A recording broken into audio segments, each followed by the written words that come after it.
السلام عليكم ورحمة الله وبركاته، ازيكم يا حبايبي؟ عاملين ايه؟ يا رب تكونوا بخير. النهارده هنعمل معاكم طريقة القرنبيط، طريقة سهلة وبسيطة جدا.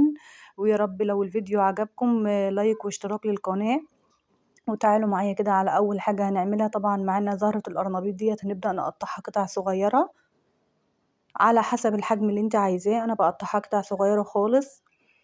طبعا قبل ما نبدأ في تقطيع القرنبيط بتاعنا، هنبدأ نحط حلة على النار فيها رشة كمون عشان خاطر تغلي معايا ونسقط فيها القرنبيط بتاعنا.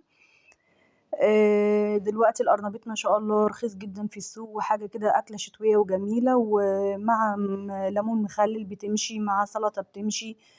ما شاء الله أي حاجة يعني بنمشي يومنا يعني. زي ما انتوا شايفين كده قطعنا كل القرنبيطة بتاعتنا. طبعًا المَيّة بدأت تغلي، هنا حطينا رشة كمون دي بتمنع الانتفاخات، حلوة أوي يعني لمَيّة القرنبيط. هنا زي ما أنتم شايفين هنسقط كل القرنبيطة بتاعتنا.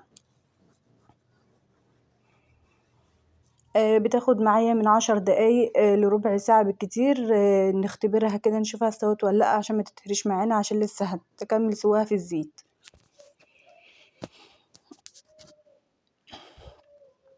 هنا هنعمل الخلطة بتاعتنا. معانا ما شاء الله البيضة طلعت بصفارين. هنعمل معانا بيضتين زي ما انتوا شايفين كده. أول حاجة هنبدأ معانا فصين توم مهروسين، هنا معلقة آسفة معلقة كركم، ملح وكمون.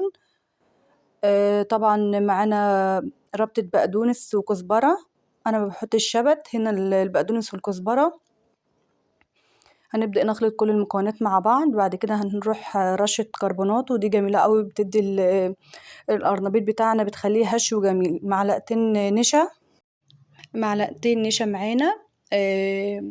زي ما انتوا شايفين كده المكونات سهلة وبسيطة.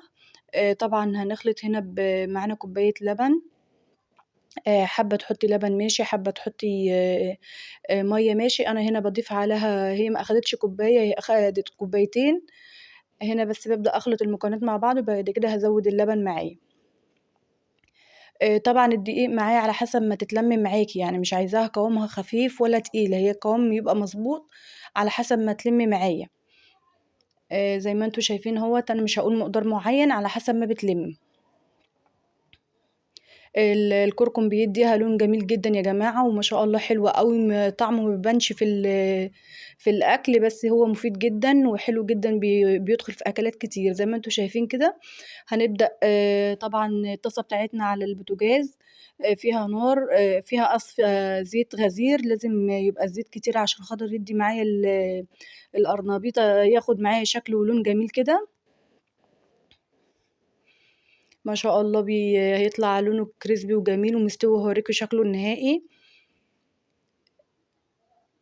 هاخلّص كل الكمية معاكم وهاوريكم الشكل النهائي.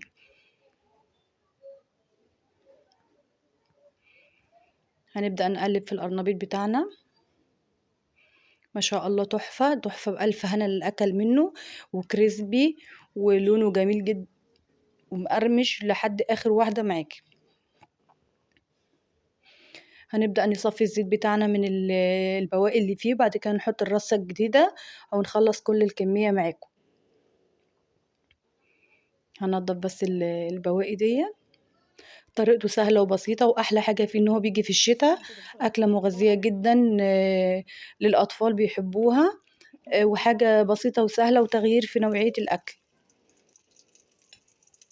هنخلّص بقية هنا دي الرصة التانية، وبعد كده هاخلّص الكمية كلّها. ما شاء الله قوامه جميل جدًا، الخلطة قوامها حلو جدًا، ولا تقيلة ولا خفيفة، حلوة مضبوطة، قوامها مضبوط. طبعًا دوّة الشكل النهائي. معانا بقى جرجير وحبة ليمون مخلل من اللي أنا كنت عاملاه معاكم كده، حاجة كده ما شاء الله تحفة. باوريكم كده، باقول لكم الشكل القرنبيط من جوّه عامل إزاي، والكركم مدّي له لون جميل. وده كان الفيديو بتاعنا النهارده. أشوفكم على خير إن شاء الله، مع السلامة.